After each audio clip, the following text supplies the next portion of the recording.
ഇതിൽ നമ്മൾ 5 കാര്യങ്ങളാണ് നമ്മൾ എൻ്റെ ഹൃദയത്തിൽ സ്പർശിച്ചത്. അത് നിങ്ങൾക്കും അത് തന്നെ ആയിരിക്കുമെന്ന് ഞാൻ വിചാരിക്കുന്നു. 1, ദൈവഭയം നഷ്ടപ്പെടാതെ നമ്മൾ സൂക്ഷിക്കണം. ഒന്നാമത്തെ കാര്യം, നമ്മുടെ കാഴ്ചപ്പാടുകൾ മാറ്റം വരുത്തണം. രണ്ടാമത്, പരസ്പരം ബഹുമാനിക്കണം, റെസ്പെക്ട്. ഭാര്യ ഭർത്താക്കന്മാർ തമ്മിൽ ജീവിത പങ്കാളി ദൈവം തന്നതാണെന്നും മക്കളെ ദൈവം തന്നതാണെന്നും നമ്മുടെ ജീവിത ശൈലിയിൽ ഒരു മാറ്റം വരുത്തണമെന്നും രണ്ടാമത്തെ പോയിന്റായി അച്ഛൻ പറഞ്ഞു. മൂന്നാമത്തെ പോയിന്റ്, ആശയവിനിമയം. വാക്കുകൾ കൊണ്ട് ആരെയും കുറിപ്പെടുത്തരുത്. സമയം, കാലം, പ്രായം എന്നിവ ജീവിതത്തിൽ ഇല്ല എന്ന് അച്ഛൻ നമ്മളെ ലളിതമായ രീതിയിൽ നമുക്ക് പറഞ്ഞു തന്നു. നമുക്ക് അങ്ങനെ പരിശീലിക്കാം. ഭാര്യ ഭർത്താക്കന്മാർ തമ്മിലുള്ള ആശയവിനിമയം ആരെയും മുറിപ്പെടുത്താതിരിക്കാൻ മൂന്നാമത്തെ പോയിന്റ്. നാലാമത്തെ പോയിന്റാണ് അച്ഛൻ പറഞ്ഞത്, ഷെയറിങ്, പങ്കുവയ്ക്കുക. നമ്മളെ വീടുകളിൽ പങ്കുവയ്ക്കലുണ്ടാകണം. നമ്മൾ തിന്മ പറയരുത്. ഇത് ആശയവിനിമയം കുറയ്ക്കാൻ കാരണമാകും. നമ്മൾ റോൾ മോഡൽ കണ്ടെത്തേണ്ടത് നമ്മളെ തന്നെയാണ്. ഭാര്യ ഭർത്താക്കന്മാർ നല്ല റോൾ മോഡലായിരിക്കണം. മാതാപിതാക്കൾ അത് ഏറ്റെടുക്കണം. അഞ്ചാമത്തെ പോയിന്റ് പറഞ്ഞതാണ് സുരക്ഷിതത്വം. മക്കൾക്ക് ശിക്ഷണവും പരിശീലനവും നൽകണം. അങ്ങനെ 5 പോയിന്റാണ് നമുക്കിന്ന് പറഞ്ഞത്. ഹൃദയസ്പർശിയായ 5 പോയിന്റുകൾ. എല്ലാവരും ഇത് കാത്തു സൂക്ഷിക്കണമെന്നും ദൈവഭയം ഉണ്ടാകണമെന്നും ബഹുമാനിക്കണമെന്നും മക്കളെ മാതാപിതാക്കളെ അനുസരിക്കണമെന്നുമാണ് ഇന്നത്തെ ഈ രാജോക്കര അച്ഛന്റെ ക്ലാസ്സിലേക്ക് നമുക്ക് കിട്ടിയ ഏറ്റവും വലിയ സന്ദേശം. അച്ഛൻ പോയെന്നുള്ളൂ അല്ലെ? അച്ഛനെ ശക്തമായ ഒരു കയ്യടി ഓടിക്കാം. ഈ കുടുംബ സംഗമത്തിലെ ഇരിഞ്ഞാലക്കുട രൂപതയെ CHF അംഗങ്ങൾക്ക് ഇത്തരത്തിലുള്ള ക്ലാസുകൾ സംഘടിപ്പിക്കാൻ, ഞങ്ങൾക്കിതിൽ പങ്കെടുക്കാൻ അവസരം ഒരുക്കി തന്നതിനെ കുറിച്ച് നന്ദി പറഞ്ഞുകൊണ്ട് എല്ലാവരുടെയും ഇവിടെ വന്നിട്ടുള്ള എല്ലാവരുടെ പേരിലും പരികാരത്തിന്റെ പേരിലും എല്ലാവിധ നന്ദിയും അറിയിച്ചുകൊള്ളുന്നു. ഈശോ മിശിഹായ്ക്ക് സ്തുതിയായിരിക്കട്ടെ. ദൈവത്തിന് നന്ദി പറയാം. 2021 മാർച്ച് 19-ാം തീയതി ഫാമിലി ഇയർ പ്രഖ്യാപിച്ചുകൊണ്ട് പോപ്പ് ഫ്രാൻസിസ് ഇപ്രകാരം പറഞ്ഞു: നാം ഓരോരുത്തരും കുടുംബ സൗന്ദര്യത്തിന്റെ സൂക്ഷിപ്പുകാരും അവരുടെ മുറിവുകളിലും ദൗർബല്യങ്ങളിലും കരുണാപൂർവ്വം ശ്രദ്ധ പുലർത്തുന്നവരുമാകണം. ശ്രദ്ധിച്ചു കേൾക്കണേ. നാം ഓരോരുത്തരും, അതായത് ഒരു അപ്പനും ഒരു അമ്മയും ഒരു ഭാര്യയും ഒരു ഭർത്താവും മക്കളും ഒക്കെ, നാം ഓരോരുത്തരും കുടുംബ സൗന്ദര്യത്തിന്റെ സൂക്ഷിപ്പുകാരും അവരുടെ മുറിവുകളിലും ദൗർബല്യങ്ങളിലും കരുണാപൂർവ്വം ശ്രദ്ധ പകരുന്നവരുമാകണം എന്ന് പോപ്പ് ഓർമ്മിപ്പിക്കുകയാണ്. എന്താണ് ഈ കുടുംബത്തിന്റെ സൗന്ദര്യം? സിസ്റ്ററാണ് ഇതിന് പിന്നിൽ കഠിനാധ്വാനം ചെയ്തിരിക്കുന്നത്. ഒപ്പം വികാർ പ്രൊഫഷണൽസുടെയും കൗൺസിലേഴ്സും കാരുണ്യത്തോടും ധീരതയോടും വാത്സല്യത്തോടും കൂടെ നയിക്കുന്ന അഭിമന്യ പിതാവിനെ പാവനാത്മ പ്രൊവിൻസിന്റെ കുടുംബ സംഗമം ഔദ്യോഗികമായി ഉദ്ഘാടനം നിർവഹിക്കാൻ ക്ഷണിക്കുന്നു. തിരിതെളിക്കാൻ അഭിമന്യ പിതാവിനോടൊപ്പം superior general sister doctor Annie Kuriakose, provincial superior sister Treesa Joseph, infant Jesus church വികാരി father Sebastian Pattikkaran, family apostolate councillor sister Dency Porthur, Pavanatma province lay association president Johnson Thirukayi, കുടുംബങ്ങളെ പ്രതിനിധീകരിച്ചുകൊണ്ട് എടത്തിരുത്തി ഇടവകാംഗമായ വിൻസെന്റ് വത്സ ദമ്പതികൾ എന്നിവരെ ഭദ്രദീപം തെളിയിക്കാനായി ക്ഷണിക്കുന്നു.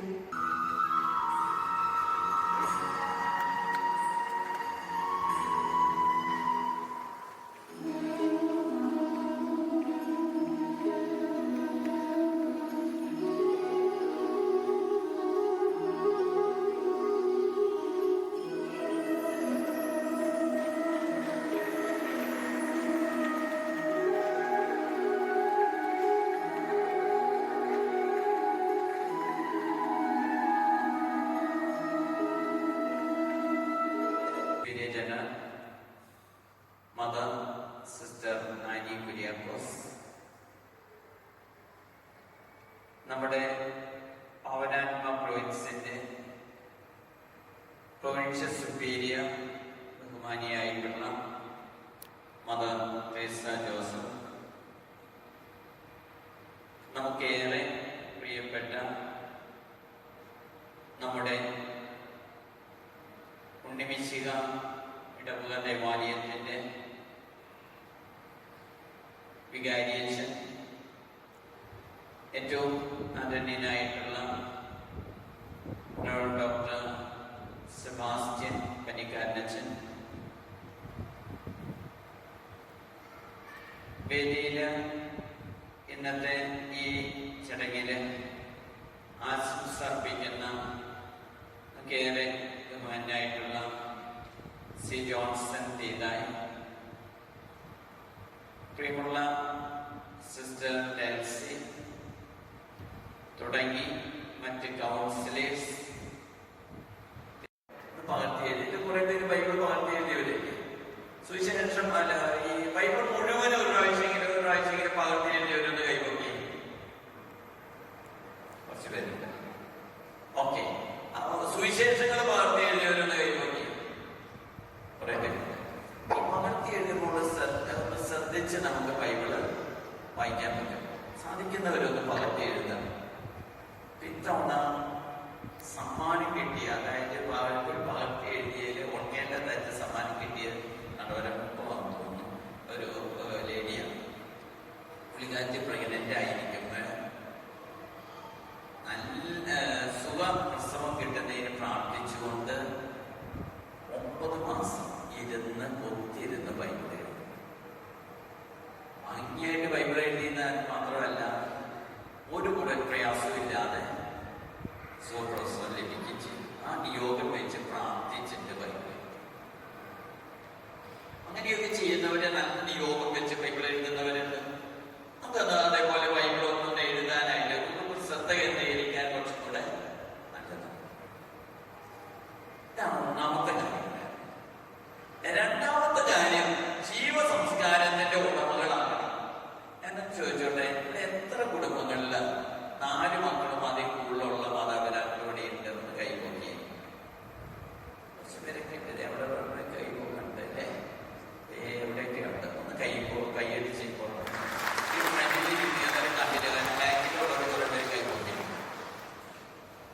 ഞങ്ങൾക്ക് നിങ്ങളോട് ഇനി കാര്യമായിട്ടൊന്നും പറഞ്ഞിട്ട് കാര്യം, കുറച്ച് പേരോടൊക്കെ പറഞ്ഞാൽ കാര്യമില്ല. ഇപ്പോഴത്തെ അവസ്ഥ ഒന്ന് ആലോചിച്ച് നോക്കി. ഞാൻ മാരാങ്കോട് സൗത്തുള്ള മാരാങ്കോട് 30 വീട് സന്ദർശിച്ചിട്ടുണ്ടെങ്കിൽ നല്ല മഴയും കാറ്റുണ്ടായി. പക്ഷെ എന്നാലും 30 വീട് അവസാനിപ്പിച്ചിട്ട് 11 മണി കഴിഞ്ഞ് ഞാൻ വീട്ടിലെത്തിയപ്പോൾ മാരാങ്കോട് സെന്റ് മേരീസിൽ പോയി. മക്കളേക്ക് വിട്ടു. പക്ഷേ നിങ്ങളുടെ വീട്ടില് 3, 4, 5, 6 ഒക്കെ മക്കളുണ്ടായിരുന്നെങ്കിൽ 2 പേര് വിദേശത്ത് പോയ ബാക്കിയുള്ളവരെ നാട്ടിലുണ്ടാക്കുമായിരുന്നു. ഇപ്പോഴത്തെ അവസ്ഥ, ഇവിടെ ഇരിക്കുന്ന പലരുടെയും വീട്ടില് മക്കളെ ഒരേ ആൺകുട്ടി പെൺകുട്ടി. ആൺകുട്ടി കാനഡയ്ക്ക് പോയി, പെൺകുട്ടി കല്യാണം കഴിഞ്ഞ് പോയി, അവളും ഓസ്ട്രേലിയയിൽ പോയി. ഭാര്യന്റെ വീട്ടിലാടുന്നവാൻ വേണ്ടിയിട്ടല്ല. കർത്താവ് പറയുന്ന പീഠത്തിനും വെച്ച് വിളക്ക് പോലെ ശോഭിക്കണം. എവിടെയാണെങ്കിലും അവിടെ ദിശാബോധം നൽകാൻ, ക്രൈസ്തവ മൂല്യങ്ങൾ പ്രായോഗികമാക്കാൻ നമ്മുടെ മക്കളുണ്ടാകണം. ഒരു പോലീസ് സ്റ്റേഷനിൽ നല്ലൊരു ക്രൈസ്തവം ഉണ്ടെങ്കിൽ അവിടെ എല്ലാ പോലീസുകാരും നല്ല നീതിബോധത്തോടുകൂടെ വന്നു. നമ്മുടെ വില്ലേജ് ഓഫീസിൽ നല്ലൊരു ക്രിസ്ത്യാനി ഉണ്ടെങ്കിൽ ആ ക്രിസ്ത്യാനി അഴിമതിയൊന്നും ഇല്ലാതെ കൈക്കൂലി വാങ്ങിക്കാതെ പ്രവർത്തിക്കേണ്ടെങ്കിൽ മറ്റുള്ളവർക്ക് പേടിയുണ്ടാവും. കൈക്കൂലി വാങ്ങിക്കാൻ അല്ലെങ്കിൽ അഴിമതിയാണ്. നമ്മുടെ കളക്ടറേറ്റില് നല്ലൊരു കളക്ടർ, നീതിബോധമുള്ള ഒരു ക്രൈസ്തവനായിട്ടുള്ള കളക്ടർ ഉണ്ടെങ്കിൽ ആ കളക്ടറിലെ ജോലി ചെയ്യുന്ന എല്ലാ ഓഫീസേഴ്സും അപ്രകാരം പ്രവർത്തിക്കും. ഒരു ഓഫീസിൽ ചെന്നാലും ഒരാളും ഇല്ല.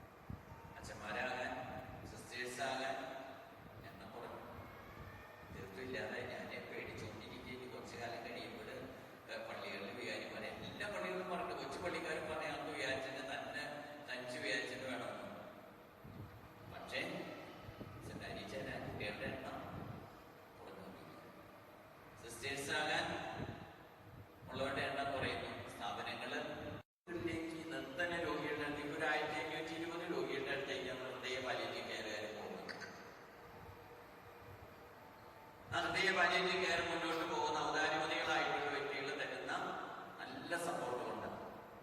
നമ്മുടെ ബ്ലസ്സേ ഹോം കഴിഞ്ഞ 15 വർഷത്തോളം മുന്നോട്ട് പോയത് ഔദാര്യമതികളായിട്ടുള്ള വ്യക്തികൾ തരുന്ന സപ്പോർട്ടുണ്ട്. നമ്മുടെ മേഴ്സി ട്രസ്റ്റ് രൂപതയുടെ വിദ്യാഭ്യാസ സഹായം ചെയ്ത് കൊടുക്കുന്നത് ഇതുപോലെ നമ്മുടെ കോളേജ് ട്രസ്റ്റ് നിർധന കുടുംബങ്ങൾക്ക്, ബിഗ് ഫാമിലീസിലെ നിർധന കുടുംബങ്ങൾക്ക് 2000 രൂപ വെച്ച് എല്ലാ മാസം കൊടുത്തുകൊണ്ടിരിക്കേണ്ട എല്ലാം 4ാമത്തെ കുട്ടിയുടെ മാമോദീസയ്ക്ക് സ്വർണ്ണക്കോയ 4 മുതൽ മുകളിലോട്ടൊക്കെ സ്വർണ്ണക്കോയ. ഇത് നടക്കുന്നത് ഔദാര്യമതികളായിട്ടുള്ള വ്യക്തികൾ നൽകുന്നുണ്ട്. ഞാൻ നിങ്ങളോട് പറയുന്നത് നമ്മുടെ രൂപതയിലെ എല്ലാ സ്ഥാപനങ്ങളും 10% സ്കോളർഷിപ്പ് കൊടുക്കും. ഈ സെന്റ് ജെയിംസ് ഹോസ്പിറ്റലിൽ ഇപ്പോൾ 9 വർഷം കഴിഞ്ഞു എല്ലാ ദിവസവും 30 ഡയാലിസിസ് സൗജന്യമായിട്ട് ചെയ്തു കൊടുക്കും. നമ്മുടെ ഡയബറ്റീസ് സെന്ററിനോട് ചേർന്ന് കത്തിന്റെ ഇടവകയുടെ നേതൃത്വത്തിൽ 12 ഡയാലിസിസ് എല്ലാ ദിവസവും സൗജന്യമായിട്ട് ചെയ്തു. ഞാനിതൊക്കെ നിങ്ങളോട് പറയുന്നത് നിങ്ങൾ ഇതുപോലെ ചെയ്യണം. ഈ ബ്ലസ്സേ ഹോം 14 കോടി രൂപയോളം ഈ 15 വർഷത്തിനുള്ളിൽ എല്ലാ മാസം 1000 രൂപ വെച്ച് നിർധന കുടുംബങ്ങൾക്ക് കൊടുത്തുകൊണ്ടിരിക്കുന്നു. നമ്മുടെ പാലിയേറ്റീവ് കെയറിന് ഒരു മാസം ഏകദേശം 10 ലക്ഷം രൂപയോളം ആവശ്യം വരുന്നുണ്ട്. ഹോസ്പീസിന് അതുപോലെ തന്നെ 6 സെന്ററുകളുണ്ട്. അതിൽ ആംബുലൻസ്, പെയ്ഡ് സ്റ്റാഫ് അങ്ങനെ തുടങ്ങിയിട്ടുള്ളതൊക്കെ വേണം. പക്ഷേ അതൊക്കെ നടക്കുന്നുണ്ട്. കാരണം എങ്ങനെയാണ്? കയ്യടിഞ്ഞ് മറ്റുള്ളവരെ സഹായിക്കും. ഞാൻ നിങ്ങളോട് പറയുന്നത് നിങ്ങളുടെ വരുമാനത്തിന്റെ ഒരു 10% നിങ്ങളുടെ ഇടയിലുള്ള പാവങ്ങൾക്ക് നിങ്ങൾ പങ്കുവെച്ചു കൊടുത്താൽ അതിൽ നിന്ന് കിട്ടുന്ന സന്തോഷം അത് മറ്റൊരു സ്ഥലത്തൊന്നും കിട്ടില്ല. നിങ്ങൾ ആരും പ്രതീക്ഷിക്കരുത് നിങ്ങൾ കൊടുക്കുന്ന സഹായത്തിന് അനുസൃതമായിട്ട് പ്രതിസഹായം നിങ്ങൾക്ക് അവരിൽ നിന്ന് കിട്ടുന്നു. അത് ഇഗ്നോർ ചെയ്യുക. കിട്ടിയാലും കിട്ടില്ല, ചിലപ്പോൾ കിട്ടില്ല, പേടിക്കണ്ട. പക്ഷേ നിങ്ങൾ അങ്ങനെ സഹായം ചെയ്ത് കൊടുത്താൽ നിങ്ങളുടെ ആവശ്യങ്ങളെ നിങ്ങളെ സഹായിക്കാൻ അവരല്ലെങ്കിൽ ഒരുപാട് പേര് നിങ്ങളുടെ കൂടെ ഉണ്ടാവും എന്നുള്ള കാര്യത്തിൽ ഒരു സംശയവും. പ്രിയമുള്ളവരെ, ഞാൻ നിർത്തുകയാണ്. ഈ ക്രൈസ്തവ ദർശനമാണ് ചാരിറ്റി എന്നത്. പരോപകാരം, ജീവകാരുണ്യ പ്രവർത്തനങ്ങൾ, ഹൃദയ വിശാലത, ആർദ്രത, അനുകമ്പ എന്നുള്ളത് അത് ക്രൈസ്തവ ദർശനമാണ്. അതില്ലെങ്കിൽ ക്രൈസ്തവരാണെന്ന് പറയുന്നതിന് അർത്ഥമില്ല. അതുകൊണ്ടാണ് ഈശോ അന്ത്യവിധിയെ കുറിച്ച് പറയുന്നിടത്ത് പറഞ്ഞ് എളിയവനിൽ ഒരുവന് നിങ്ങൾ ചെയ്തു കൊടുത്തില്ല എങ്കിൽ അത് എനിക്ക് ചെയ്തു തന്നില്ല. അവരോടാണ് പറഞ്ഞ് ഇടതുവശത്തേക്ക് മാറി നിൽക്കുക. നിത്യനരകത്തിലേക്ക് അവരെ, നിത്യാത്മയിലേക്ക്. പക്ഷേ ഈ എളിയവനിൽ ഒരുവന് ചെയ്തു കൊടുത്തവരെ നിത്യരക്ഷയിലേക്ക് അന്ത്യവിധിയുടെ സമയത്ത് സ്വീകരിക്കുമെന്ന് യേശു പറഞ്ഞ അന്ത്യവിധിയുടെ ഉപമ നമ്മെ പഠിപ്പിച്ചത്. ഞങ്ങളെല്ലാവരും ഒന്നിച്ച് കാണാൻ കഴിഞ്ഞില്ലെന്ന് സന്തോഷം അറിയിക്കണം. ഒരിക്കൽ കൂടെ ഈശോ മിശിഹായ്ക്ക് എപ്പോഴും ഞാൻ പറഞ്ഞ 3 കാര്യങ്ങൾ ഓർക്കണം. ആത്മീയ ചൈതന്യമുള്ള കുടുംബങ്ങളാകണം, ജീവസംസ്കാരത്തിന്റെ ഉടമകളായിട്ടുള്ള കുടുംബങ്ങളാകണം, ജീവകാരുണ്യ പ്രവർത്തനങ്ങൾ ചെയ്യുന്ന കുടുംബങ്ങളാകണം.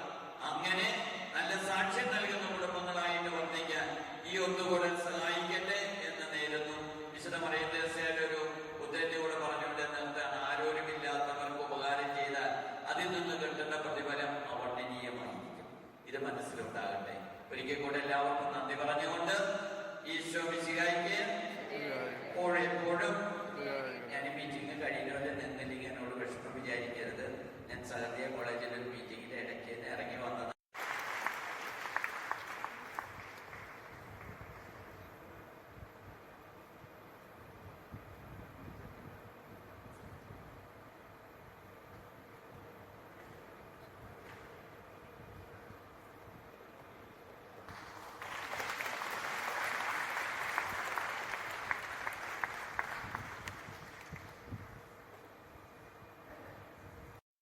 സന്തോഷം വരുമ്പോൾ കൂടുതൽ സന്തോഷം വേണമെങ്കിൽ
സഹോദരനെ, ദൈവത്തിന്റെ കാരുണ്യം മനസ്സുവെച്ചുകൊണ്ട് ഞാൻ നിങ്ങളോട് അപേക്ഷിക്കുന്നു, നിങ്ങളുടെ ശരീരങ്ങളെ വിശുദ്ധവും ദൈവത്തിന് പ്രീതികരവുമായ സജീവ ബലിയായി സമർപ്പിക്കുവിൻ.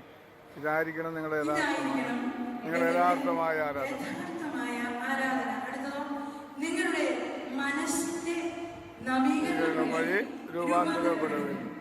നല്ലതും പ്രീതിജനകവും ഈ ലോകത്തിന് അനുരൂപരാകരുത്. പിന്നെയോ നവീകരണം വഴി രൂപാന്തരപ്പെടുവിൻ. പിന്നെയോ അപ്പോൾ ദൈവഗതി എന്താണെന്നും നല്ലതും പ്രീതിജനകവുമായ പരിപൂർണവുമായത് എന്തെന്നും വിവേചിച്ചറിയാൻ അപ്പോൾ നിങ്ങൾക്ക് സാധിക്കും എന്നാണ് പൗലോസ് റോമാക്കാർക്ക് എഴുതിയ ലേഖനം അധ്യായം 12 1 മുതൽ 3 വരെയുള്ള തിരുവചനങ്ങളാണ് ഈശോ ആദ്യമായി തന്നെ ഓർമ്മിപ്പിച്ച് തന്നത്. ഈ സമൂഹത്തിൽ ഒരു കൃപയായി മാറുവാൻ ആഗ്രഹിക്കട്ടെ. ഈ ഒരു വചനഭാഗം ഒരു അഭിഷേകമായി നമ്മിൽ രൂപപ്പെടാൻ വേണ്ടി ഒന്ന് ആഗ്രഹിക്കട്ടെ. നമ്മൾ ആരാധനയിൽ പരിശുദ്ധാത്മാവ് നമ്മളെ ഓർമ്മിപ്പിച്ചു. ആഗ്രഹിച്ചാൽ ദൈവം തരും. നിങ്ങളൊന്ന് ആഗ്രഹിച്ച ഈ വചനം നമ്മുടെ കുടുംബങ്ങളിൽ, നമ്മുടെ കുഞ്ഞുങ്ങളിൽ, നമ്മുടെ സമർപ്പിതരിൽ, നമ്മുടെ അഭിഷിക്തരിൽ, നമ്മുടെ ദേശത്ത് ദേശാന്തരങ്ങളിൽ വെളിപ്പെടാൻ, സംഭവിക്കാൻ ഇടവരാൻ നിങ്ങളൊന്ന് ആഗ്രഹിച്ചാൽ മതി. ആഗ്രഹിക്കട്ടെ, സംഭവിക്കട്ടെ എന്ന് അടുത്തിരിക്കുന്നവരെ മുട്ടിക്കൊണ്ടൊന്ന് വളരുവാൻ ഭാഗ്യമില്ലേ എന്ന് വേണം പറയാൻ. എന്റെ ചാച്ചനും അമ്മച്ചിയാണ് ഈ 4 അപ്പനമ്മമാരെ 2 പേരെ, അമ്മച്ചിയുടെ ചാച്ചനെയും അപ്പന്റെ ചാച്ചനെയും അമ്മച്ചിയുടെ അമ്മയെയും അമ്മച്ചിയുടെ അപ്പച്ചന്റെ അമ്മയെയും നോക്കിയത് വലിയൊരു ദൈവ സംരക്ഷണം. നമ്മുടെ കുടുംബങ്ങളിൽ ഈ പ്രായമുള്ള മാതാപിതാക്കന്മാരുണ്ടോ? ഒരു 20-ലധികം അങ്ങനെയുള്ള തലത്തിൽ പാലിയേറ്റീവ് കെയറിന് ഞാൻ പോയിട്ടുണ്ട്. അവർക്ക് ഇന്നൊന്ന് ആശുപത്രി പോകണം, അവരുടെ വീട്ടിൽ ആരുമില്ല. അപ്പോൾ ഞാൻ അവരെ ആശുപത്രിയിൽ കൊണ്ടുപോയി ഒരു ബൈസ്റ്റാൻഡറായിട്ട് നിന്നിട്ടുണ്ട്. ഇങ്ങനെ പാലിയേറ്റീവ് കെയർ